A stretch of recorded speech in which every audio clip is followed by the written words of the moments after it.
Gente, minha gente do céu, eu juro pra vocês que eu ainda estou processando o capítulo de ontem de Três Graças. Eu tive que pausar o vídeo umas 3 vezes, respirar fundo, tomar um gole de água açucarada, porque o que a gente viu ontem não foi um capítulo, foi um verdadeiro furacão, um tsunami de emoções que varreu tudo que a gente achava que sabia sobre essa novela. Eu prometi pra vocês que ia falar a verdade sem filtro, né? Então, se preparem, porque a Ana Volpe chegou para desvendar cada mísero detalhe, cada olhar, cada suspiro e cada bomba que explodiu no capítulo de ontem. A gente vai mergulhar fundo na prisão da Viviane, na confissão chocante da Gerluce, nos mistérios do Raul e em tudo, absolutamente tudo, o que os roteiristas estavam pensando quando escreveram essa obra-prima. E ó, fiquem até o final porque eu trouxe uns burburinhos dos bastidores que vocês não vão acreditar, coisas que vão mudar a forma como vocês veem os próximos capítulos. Minha gente, vamos começar pelo que me deixou completamente sem chão. A Viviane. A nossa Viviane. A mocinha que a gente torce, que a gente sofre junto, que a gente vê lutando contra as injustiças.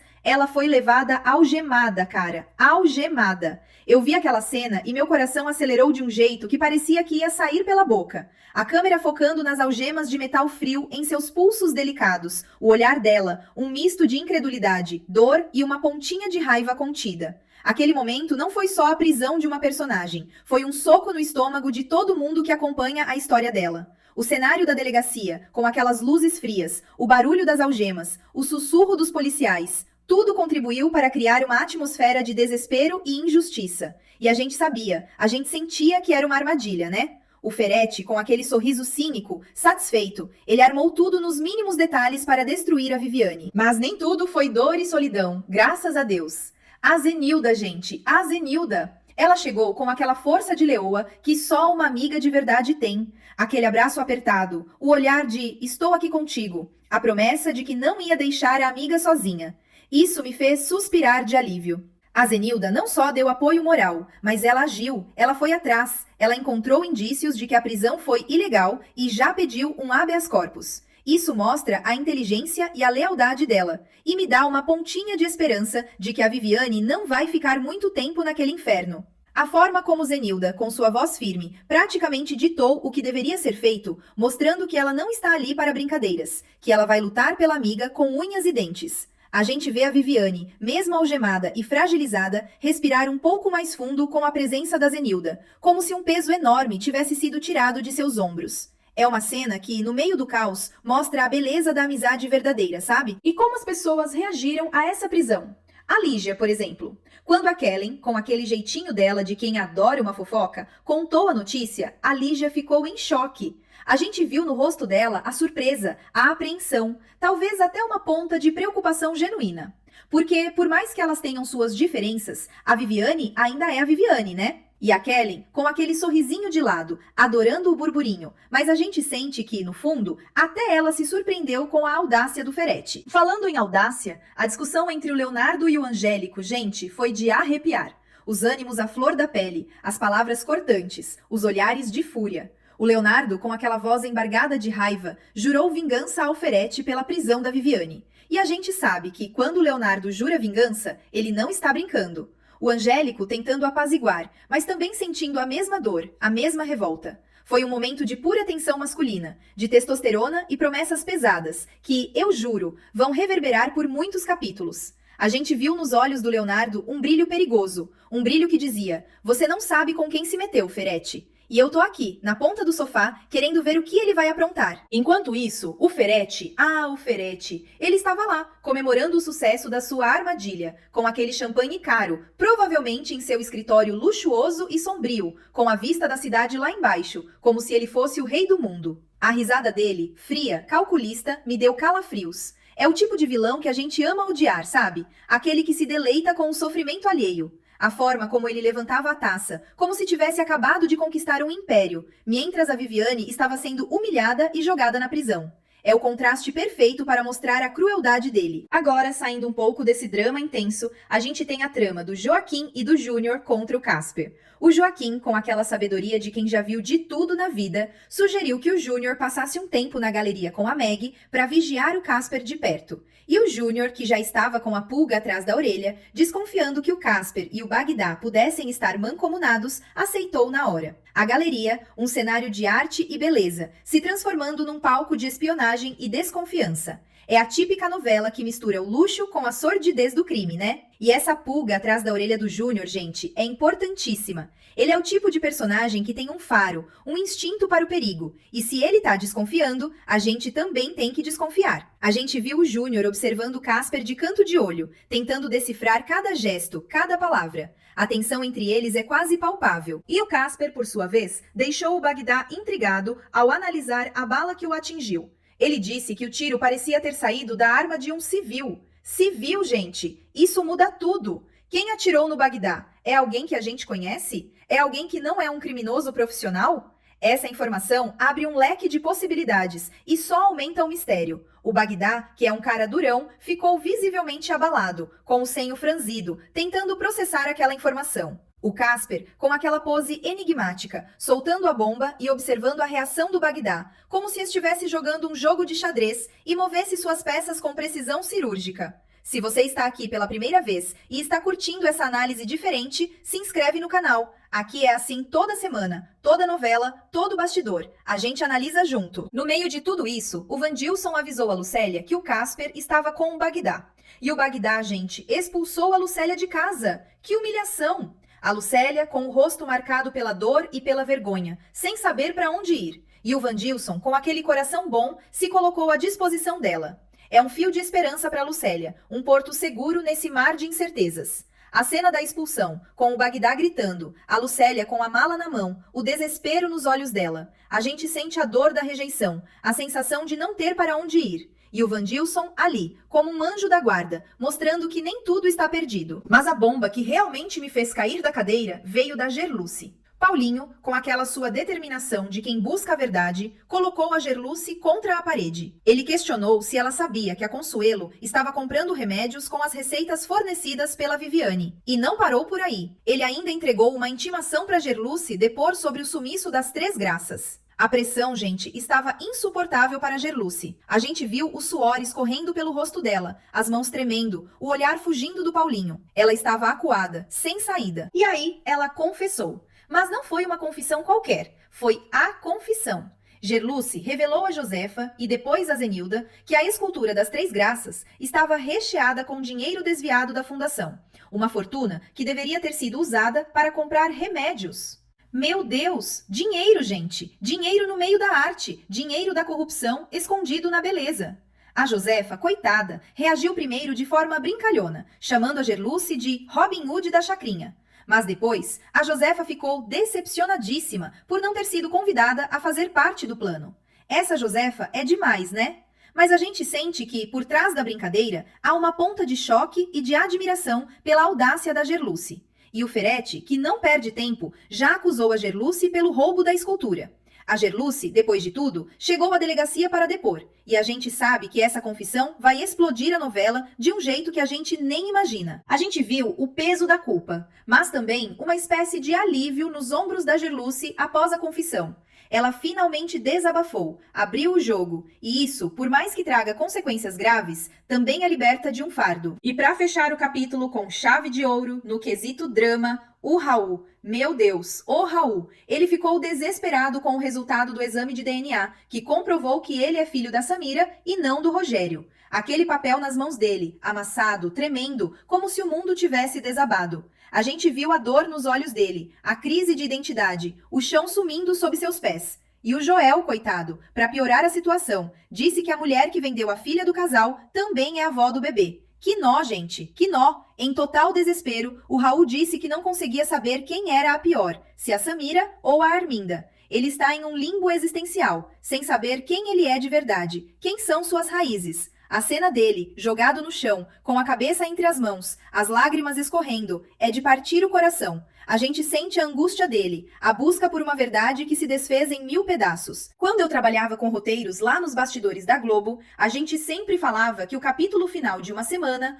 ou o que antecede um feriado, tinha que ser uma bomba. Tinha que deixar o público de queixo caído, sem conseguir pensar em outra coisa até o próximo episódio. E, gente, os roteiristas de Três Graças entregaram isso com maestria ontem. A prisão da Viviane não é apenas um evento, é um catalisador. Ela é a heroína clássica, a mocinha injustiçada, e a prisão dela serve para levá-la ao limite, para que ela descubra uma força interior que nem ela sabia que tinha. É o momento em que o herói, ou a heroína, precisa tocar o fundo do poço para ressurgir mais forte. Pensem comigo, o que ela vai aprender lá dentro? Que tipo de aliança inesperada ela pode fazer? Os roteiristas usam essa humilhação pública para testar os limites da Viviane, para que ela prove sua inocência de uma forma ainda mais grandiosa. E o apoio da Zenilda, a sororidade feminina em seu ápice, é fundamental aqui. É um contraponto à maldade do Ferete, mostrando que, mesmo no caos, a bondade e a lealdade prevalecem. É a luz contra a escuridão, e isso é um tema recorrente e poderoso nas novelas. E o Ferete, comemorando? Isso não é só para mostrar que ele é o vilão, mas para solidificar a repulsa do público por ele. Os roteiristas querem que a gente o odeie, que a gente anseie pela queda dele. O contraste entre o luxo em que ele vive e a miséria que ele causa é um símbolo potente da desigualdade e da corrupção. Ele é a encarnação do mal que a novela quer combater. E sua celebração é o ápice da sua arrogância. É a representação do poder que se sente intocável. E nas novelas, a gente sabe, esse poder sempre cai. É quase um arquétipo, o vilão que se regozija antes de ser derrotado. Agora, a confissão da Gerluce, gente. Essa é a cereja do bolo, a reviravolta que muda o jogo inteiro.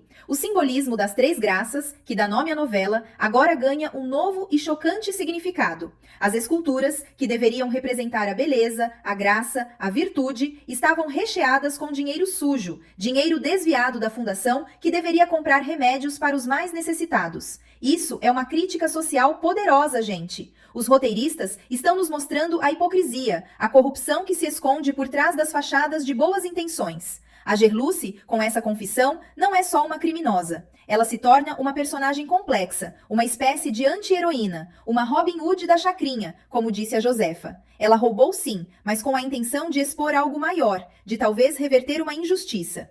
E a reação da Josefa, primeiro brincalhona, depois decepcionadíssima por não ter sido convidada? Isso é puro gênio dos roteiristas. Mostra a leveza e a humanidade da Josefa, mesmo diante de um crime grave, e nos faz questionar. Será que a Josefa, no fundo, não concorda com os métodos da Gerluce? Será que ela também não vê a necessidade de combater a corrupção de alguma forma? Essa confissão é o fio da meada que vai desvendar toda a teia de corrupção da Fundação. E eu juro, quando eu trabalhava com roteiros, a gente amava construir essas revelações que desvendam camadas e camadas de segredos. O nome da novela não é à toa, gente. As Três Graças podem ser também as três mulheres que, de alguma forma, estão ligadas a esse segredo, e a Gerluce é uma delas. Qual o arco de redenção para a Gerluce? Será que ela vai se sacrificar para expor a verdade? E o drama do Raul, meu Deus! O tema da identidade é um dos pilares mais fortes da teledramaturgia. Quem sou eu? De onde eu vim? Essas são perguntas universais.